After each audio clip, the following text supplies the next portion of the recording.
আসসালামু আলাইকুম। আমি ডাক্তার মোহাম্মদ আসাদুল ইসলাম, রিউমাটোলজি বিশেষজ্ঞ বা বাংলায় বাত ব্যথা বিশেষজ্ঞ বলা হয়। মানবদেহে ৬২০ ধরনের বাত রোগের সন্ধান পাওয়া গেছে এ পর্যন্ত।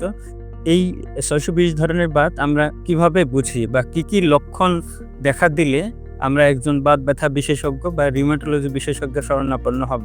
বা কি লক্ষণ দেখা দিলে আমরা ধারণা করব যে আমার শরীরে বাত ব্যাধি বাসা বেঁধেছে? তো এগুলোর মধ্যে যেমন আমার শরীরে কোনো আঘাত লাগেনি কিন্তু আমার গিরা ব্যথা হচ্ছে বা গিরা ফুলে যাচ্ছে বা গিরা লাল হয়ে যাচ্ছে, কোমরে ব্যথা হচ্ছে, পিঠে ব্যথা হচ্ছে, ঘাড়ে ব্যথা হচ্ছে কিন্তু কোনো আঘাতের কোনো হিস্ট্রি নাই।